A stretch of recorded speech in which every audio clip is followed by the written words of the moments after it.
That's why I'm for decentralization and localization and getting power away from the federal government as much as possible, vesting it in the people locally and resisting the federal government's incursions against people. The American people say a whole lot about wanting to have liberty, but what they really want is safety. And I think that's driven mostly by the culture of safety that people have in the U.S. today. Do you think that there isn't a market for libertarian ideas anymore? There is a market for libertarian ideas. I think they have to be framed properly. And in the case of decentralization, I have noticed that people look at me like, what are you talking about? Because it puts the onus on them rather than some white knight riding into D.C. like claiming to be able to fix everything. It puts the onus on people themselves to do something, to run for office, to take control of the local level, and then to resist the central government as much as possible.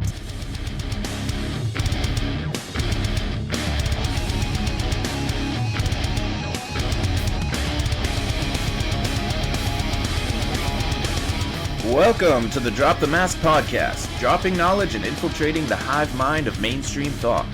I'm here to break down what's wrong with our systems, leaders, and institutions. I'm your host, Jason.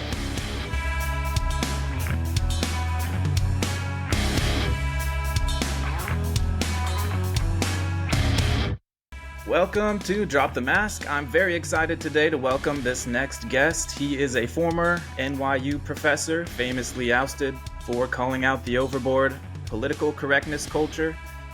He's the author of 12 books, including The Great Reset and The Struggle for Liberty.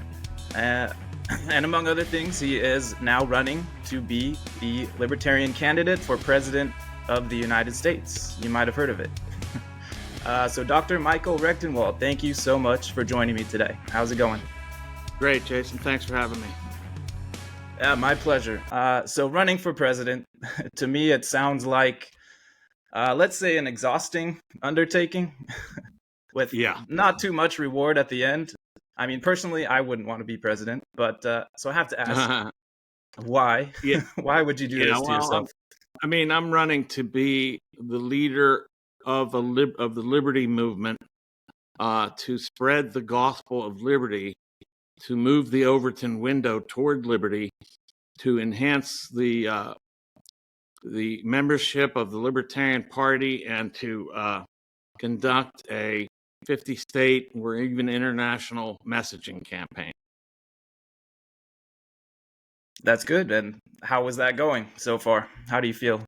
Well, it's going well. I mean, it's not easy, as you said, and I'm enjoying the process of putting out my message, honing it, refining it, strengthening it, and getting my voice with reference to it. And I think I'm getting my voice more strongly now, and I'm getting that across, I believe, and I'll continue to do so.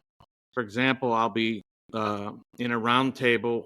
It's not supposed to be called a debate, but I'll be in a roundtable debate, I believe, with RFK Jr. amongst others, two others, Jill Stein and Mike Termott. And I assure you and your audience that I will definitely make some statements there that'll stand out strongly. That's great. Yeah. Yeah, it's been interesting to watch. I've noticed your voice has grown significantly, and I'm trying to do the same thing myself, trying to spread the message of, an anarcho-capitalist, libertarian message.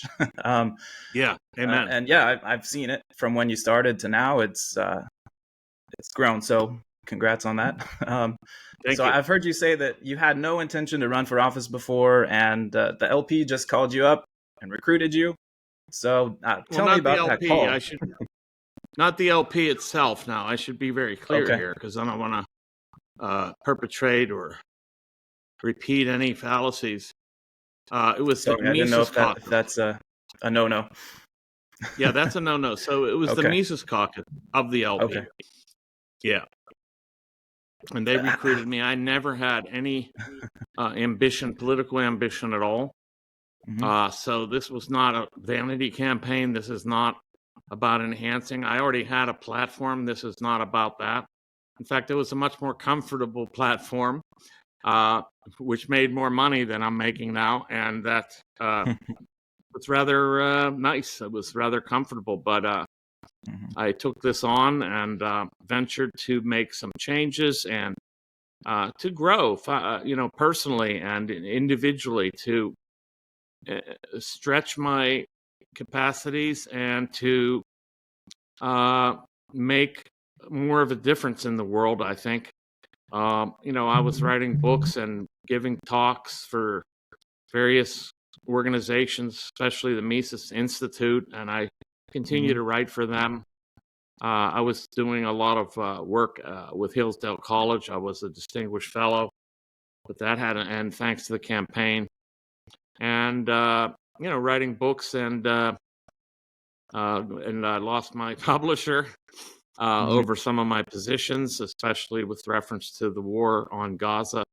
And I have learned a lot. I'm learning a lot. So it is not just a camp; it's a real personal growth campaign as well.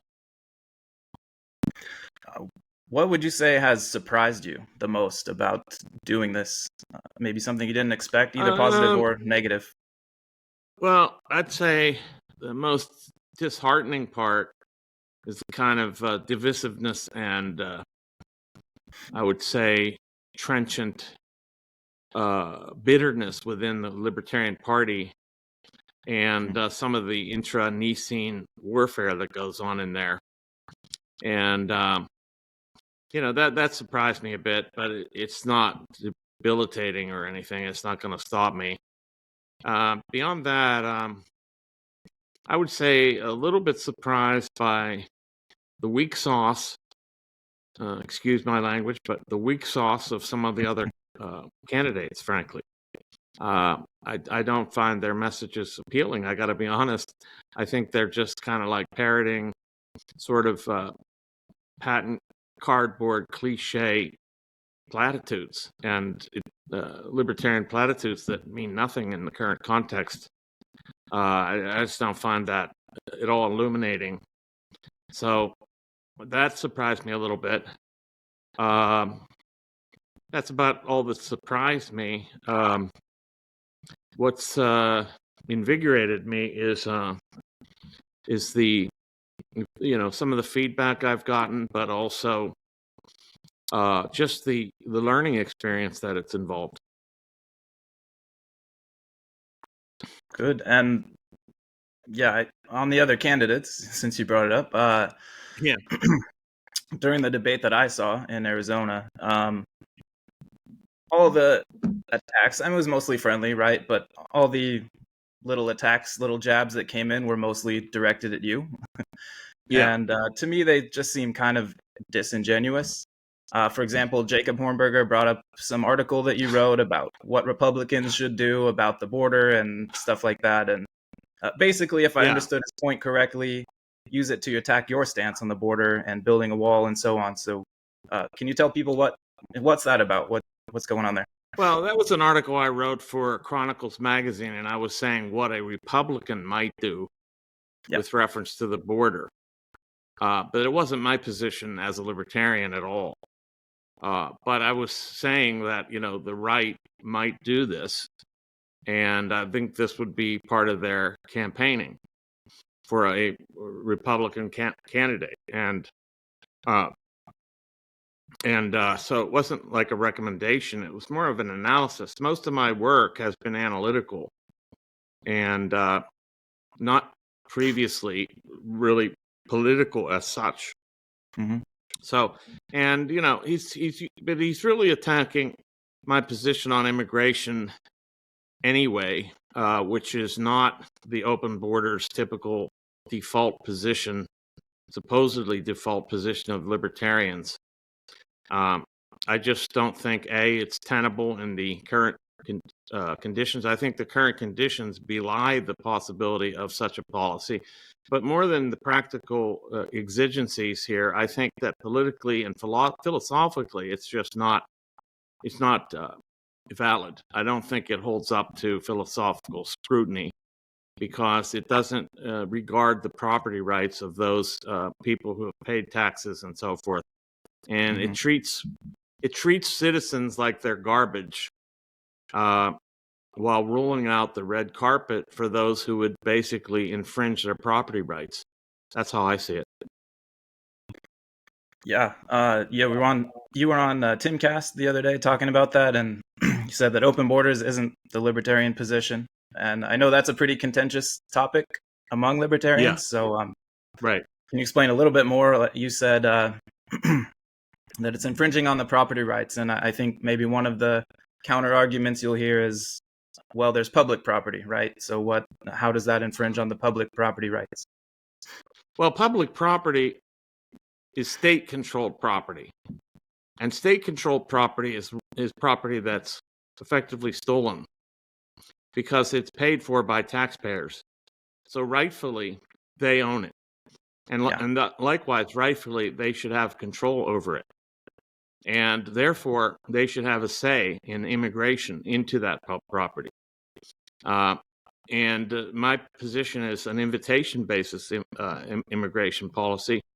If an open borders advocate wants to invite as many immigrants as they prefer to their private property or even into the state itself, as long as they assume financial liability for those immigrants, then they're free to do so.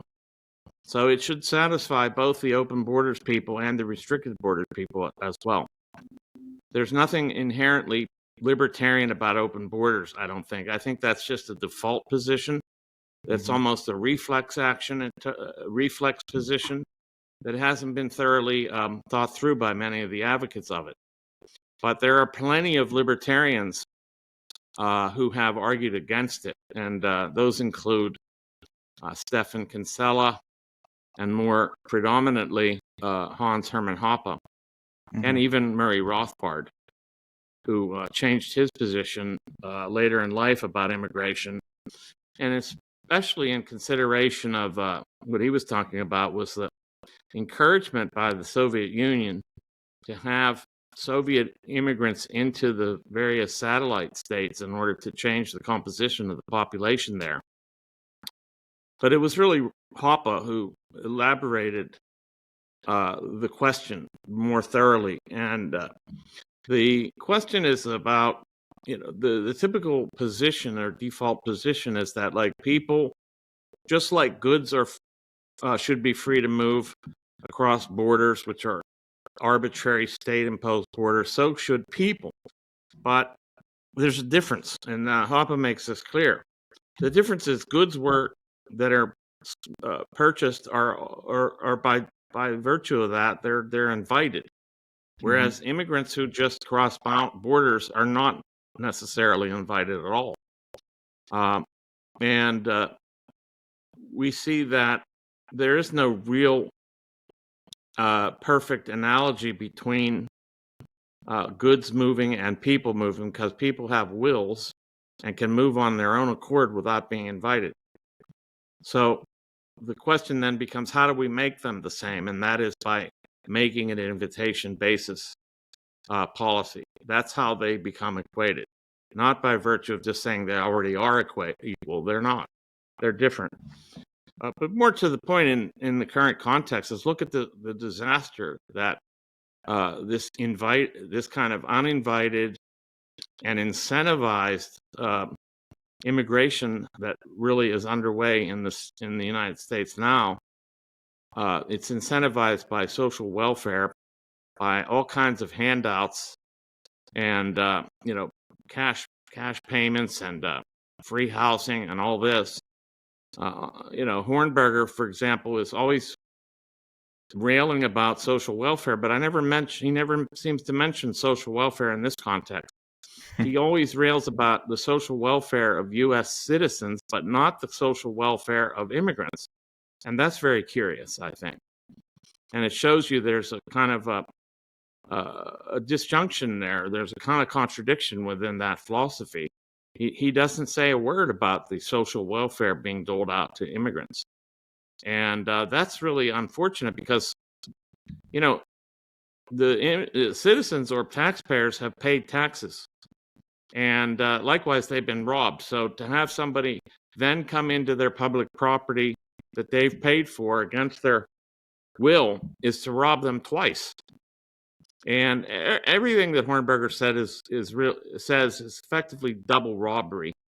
For example, he offers the idea that Social Security should be ended tomorrow, but without payouts to those who paid into Social Security over many years.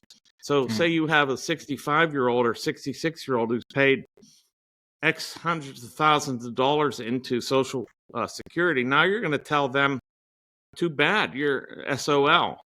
No longer, you won't get anything back. We're going to end it tomorrow. So you've been robbed, and now we're going to officially sanction that robbery. And we're going to double down on that robbery. I think that's abysmal. You can't rob people like that. You have to pay them out. If you're going to end Social Security, every person that paid in should receive that money plus interest plus accounting for inflation. Hey guys, let's take a quick break for me to ask you the smallest of favors. Go over to X, that bird app formerly known as Twitter, and give me a follow at Drop the Mask Pod. If you're feeling extra bold, go over to my locals channel and give me a follow there. It doesn't cost a thing, and I'll be putting out some info about the latest projects I'm working on that you won't want to miss. And now, back to the show.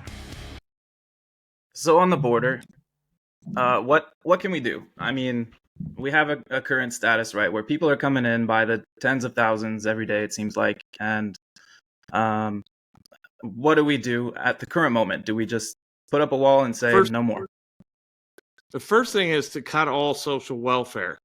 Mm-hmm. And that includes, to pressure the states that are doling out. There's federal social welfare being distributed through NGOs. For example, the Office of Refugee Resettlement in the last 2 years alone has doled out $20 billion to NGOs to distribute social welfare to immigrants. That is enticing and incentivizing artificially immigration. That's the first thing. Then we have to push for the states who are also doling out social welfare in the form of free housing. Like in the state of Massachusetts, they have a right, some kind of a right of shelter. And this is causing an enormous burden on those people. Those states should stop their social welfare to immigrants. And then there's all kinds of underhanded deals that we don't know fully about. Cash out payments, credit cards, cell phones. We don't know. It's hard to say, but that all should stop. That would be the first thing. Second thing, we have to have unlimited free trade, because the greater the free trade, the less the pressure of immigration. So they have an inverse relationship.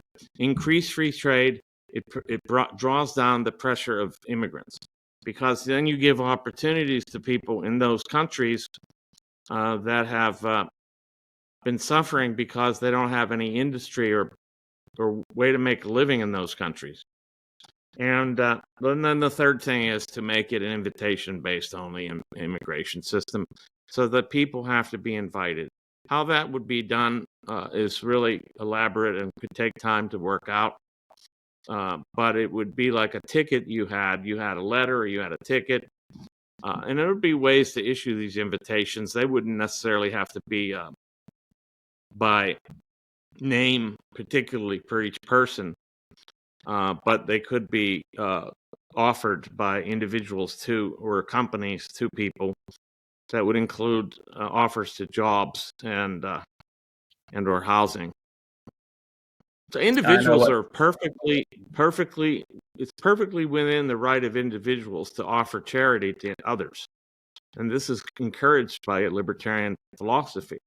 So if an individual wants to say, I want this immigrant to live on my property, that's just fine, just as long as you vouch for them financially so that they don't destroy property in the public sphere, so-called public property, that then the taxpayers are on the hook for, or they don't go to a hospital and get emergency care or other care that then ends up being paid for by taxpayers. Yeah, I know what people will say then. Who's going to enforce that ticket system? Well, I mean, look, the open borders policy is a federal government policy, and it is control of public property by the federal government. So let's not pretend the government's not involved. These are all second best solutions. in lieu of a complete, abolition of the state, you have a state involved, and the state is involved in either case. So open borders is a state, federal government policy over so-called public or state-controlled property.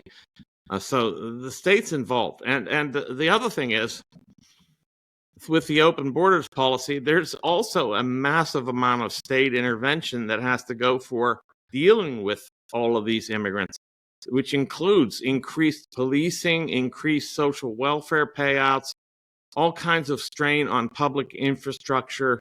It's enormous. So it's not as if the state's not involved in open borders either. Or, so the idea that it's government versus non-government is a total fallacy. Yeah, I agree that the whole concept of incentives is really what spoke to me the most. That's what got me there. We're incentivizing certain behaviors to happen, and it's no surprise when they happen, right? Like, yeah, that's right. When you pay, it's an economic law. When you pay for something, you get more of it. The more supply there is, the money supply for something, the more the thing that the money is supplied for will increase in production. I mean, this is an economic law. I can't remember the name of the law right now, but it is. We'll look it up. We'll add it in later. Okay. Who do you think is behind this? Because you mentioned, people are funding these things. There's NGOs like the WEF. Are they pushing this immigration? Are they causing it, and how? I think so. I think it's part of a globalist agenda now. Some people will call me, like Hornberger will call me a conspiracy theorist for this, but it's very demonstrable that there have been that these NGOs, the World Economic Forum, one of them, and the UN as a governance, an international governance body, has been pushing for this for decades. So their big priority has been refugee relocation or refugee resettlement. And in the UN documents, it states clearly that they believe that they need to get rid of private property, and that private property is a cause of inequity. And likewise, one way to get rid of private property is by increasing immigration into societies that protect private property. I mean, I don't have the exact quote. I could pull it up right now from my book where I cite all this, The Great Reset and the Struggle for Liberty, where I talk about all this, and this is all very clearly elaborated. In fact, I'll pull it up right now. While you're looking it up, just for people out there, it's not like this is some grand conspiracy that people made up. It's actually happening. It's what they say. They tell you in plain English what they're trying to do, right? Yeah. The UN is a socialist organization. They have been since the outset. And they said, for example, here it is. This is a UN document. This is the Vancouver Declaration on Human Settlements regarding land ownership. It says, land is an essential element in development of both urban and rural settlements. The use and tenure of land should be subject to public control because of its limited supply, and through appropriate measures and legislation, including policies and agrarian reform policies. Land, because of its unique nature and the current role it plays in human settlements, cannot be treated as an ordinary asset controlled by individuals and subject to the pressures and inefficiencies of the market. Private ownership is also a principal instrument of accumulation and concentration of wealth, and therefore contributes to social justice. If unchecked, it may become a major obstacle in the planning and implementation of development schemes. So they're saying that all land should be public. So I'm arguing for the opposite, and that is we should try to privatize as much land as possible. The more privatization we have of land, the more we will have fairer and more equitable, to use their words, immigration, because then people who own land will say, look, I want these people on my land and I invite them. And that's their prerogative. Mm-hmm. But otherwise, the borders would be as open or closed as property owners would say. I just had a thought, and this is not well developed, so it may not go anywhere, but we'll see. So let's say France becomes an anarchist society suddenly, and I want to go visit Paris. I want to go see the Eiffel Tower and the Louvre and all that. How would that work in such a society? Well, you have rites of passage, just different than settlement. So there would be rites of passage, even if everything was private. Say France became an anarcho-capitalist society altogether. There would be rites of passage, RIGHT rites of passage that would be worked out. That would make roads and rivers and things like that, property held by effectively joint stock companies that would have every incentive to allow travel in those regions by people that were passing through or as tourists and so forth. So, all of this has been worked out in some degree in the writings of Hoppe and others. But yeah, for sure. It's not like to get too deep in the weeds. It's not like on you're that. going to have a landlocked feudal system like some people suggest that'll become feudalism. It's actually not feudalism at all, because you don't have any king, you don't have any state, you don't have any government. So it becomes not feudalistic at all. Yep. Fair enough. Okay. So we'll switch gears a little bit. Right now, you're playing the game of getting libertarians to vote for you at the convention, right? Your goal is to win the delegate votes there in May to become the party nominee. And after that, we'll say when that happens, the game shifts to trying to convince the general public and getting their votes. So does your strategy change at that point? A little. I mean, I'm not going to change the principles under which I'm operating. So I'm not going to change from an anarcho-capitalist who is advocating decentralization and nullification to some statist. That's not going to happen.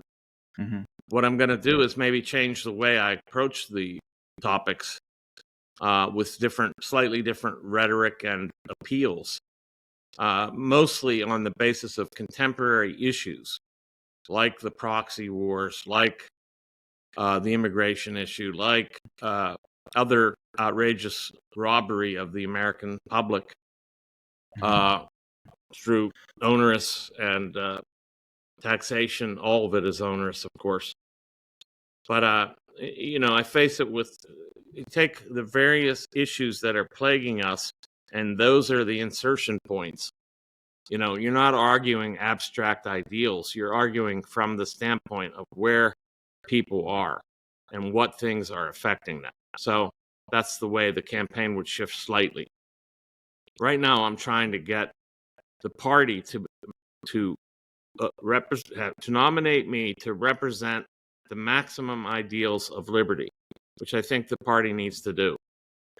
It needs to have a candidate who represents maximum liberty, and that is anarcho-capitalism and decentralization. And then, after getting that nomination, the question is, how do we expand libertarianism to the broader public? And we do that through the various issues as insertion points. Yeah, just off the top of your head, do you have one or two of those points that you think are really winners for you? Well, I think the proxy wars are huge. Ukraine and Israel, Taiwan, and also the immigration issue, but also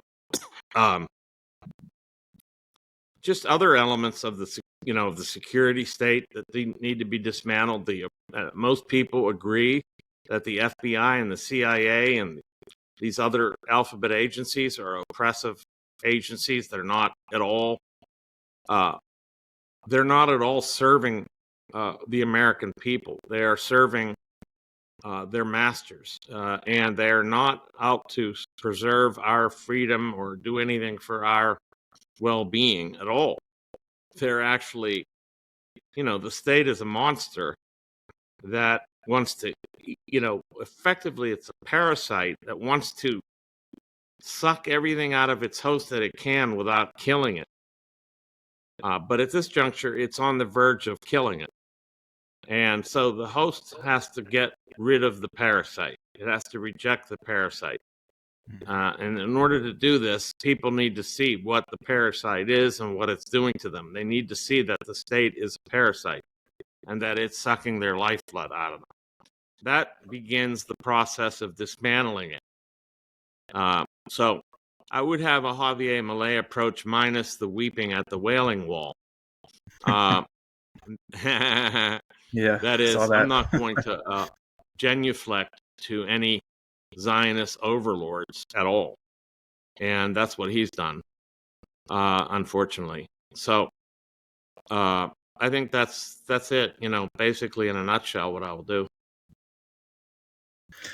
Yeah, let's say that by some serious lapse of judgment on their part, the DNC and the RNC allow their candidates, which I assume will be Biden and Trump at this point, to debate you, to be on a stage with you in public. Yeah. What topics would you want to grill them on? What do you think could you could destroy them with? Yeah. I would grill them on the fact that they both support the same foreign policy that has been disastrous for this country. All the wars and the interventionism. Even Trump has said that he would continue funding Ukraine. He said that he would fund Israel in their proxy, in their war against Gaza. I would hammer them on these things. They were both instrumental and, complicit in the COVID regime response, the most rights infringing episode in recent history, in modern history. I would crush them on those, and I would go after them on the other elements of the state. Like Trump says he wants to dismantle the deep state, but it really is only a kind of cosmetic surgery. It's not a real dismantlement of these instruments of the state.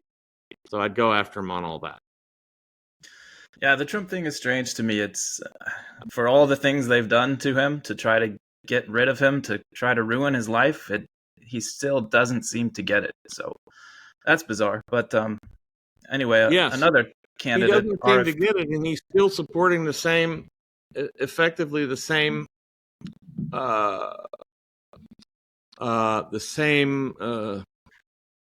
exact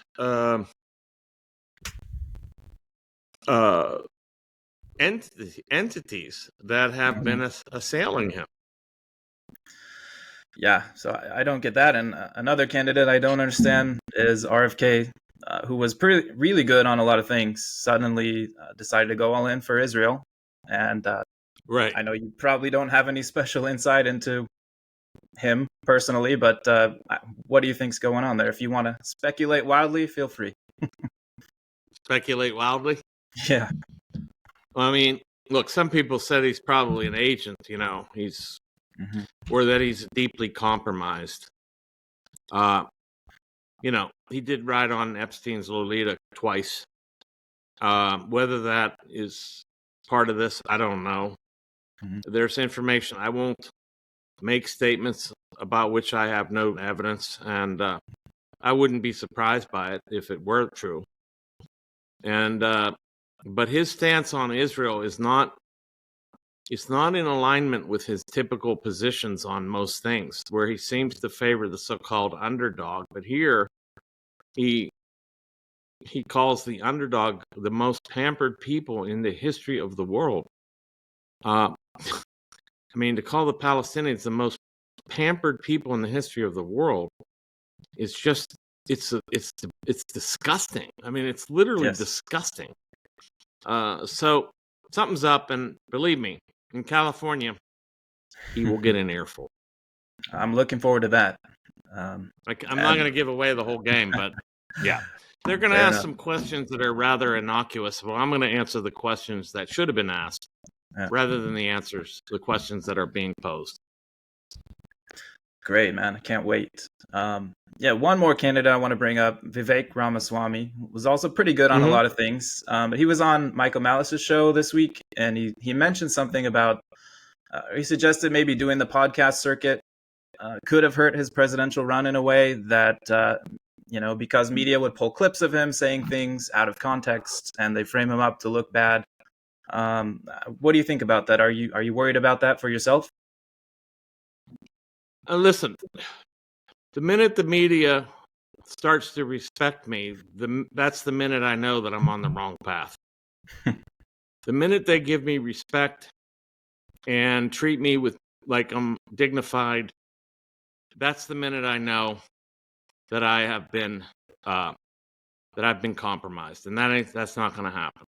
Mm-hmm. So my position on this in the mainstream media and what they say is that, look, they're ideological state apparatuses. That's their function.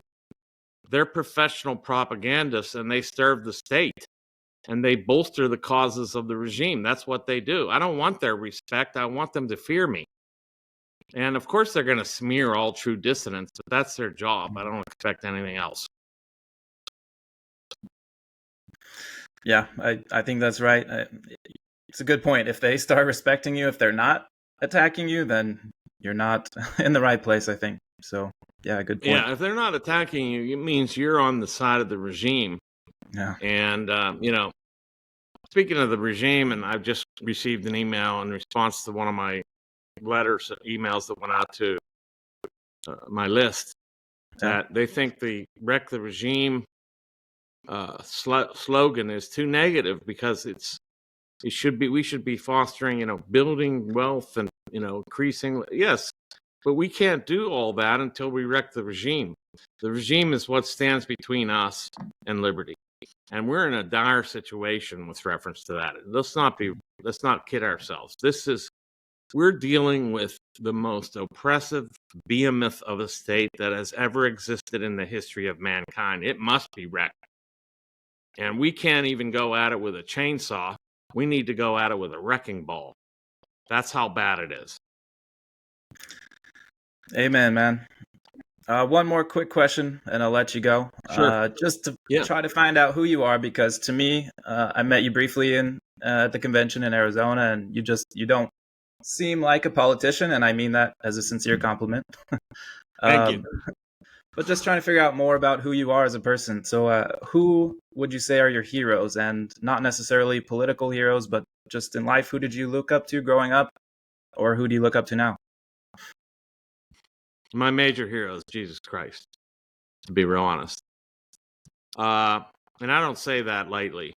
But mostly my political heroes are like Rothbard and Ron Paul and people like that. I mean, there are no people like that. Those are very unique individuals. Those are singular people, singular individuals that can't be replicated. And I don't make any pretense of trying to replicate them. But I will say that they are the trailblazers behind whom I follow. And I give them full credit for the path they have laid down, the paths they have opened up for us. And so they're my political heroes. In terms of like other types of heroes, let's see. I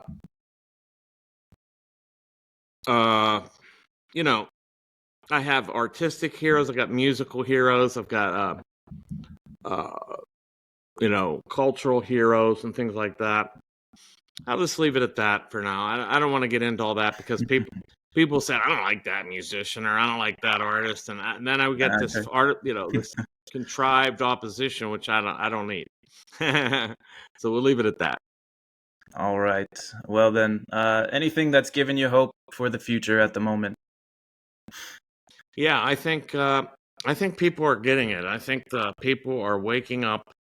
I think anarcho-capitalism is an idea whose time is really is dawning on us, and I think that if we don't have so-called Have and Malay moment right now, we're on the precipice of it. I'm trying to inaugurate that and precipitate it as best I can with the powers and the capabilities that I have in writing. You know, people have commented that I'm not the greatest speaker on earth. Okay, I'm a damn good writer. And I can get a message out that way too. And I've done so in many, many, many, many formats and books and articles and so forth. And I will do my very best to improve in other areas and all those areas like speech and so forth. But I won't become a politician and all that. But the point is, the white pill that I would leave is, look, as long as we're alive, there's hope, and we have the ability to change things. We have the ability to think, and we have the ability to undermine the regime that's poised on us, that's poised against us. And there are many people that see through it. And we need to just rally those people. I don't even expect to convert that many people. Conversion is a very tough thing. What we need is to rally the people that already are in the know, the remnant, and bring them into this. And then we'll be on our way. Great. Well, thank you, Michael, so much for joining. I wish you the best of luck, great success, and talk to you next time. Thank you. Can I just throw out one last thing? Please where can people find you? Go to my website. Yeah, rectheregime.com. That's rectheregime.com, and support this campaign. We need your support as volunteers, as donors, and so forth to keep going. I'm not in this to make money. I've lost a lot of money, so I'm kind of a reverse thrifter. And I'm not in this to bolster my platform. I already had one. I lost a lot of it because of this. So, really support this campaign. I'm trying to do this as best I can, and we really need your help. Thank you. Thanks again. Yes, please go rectheregime.com. Did I get that right? Yep. Okay. And thanks again. We'll talk to you later. See you next time. Okay. Thanks, Jason. Follow me on X at DropTheMaskPod and join the free Locals community, dropthemaskpod.locals.com.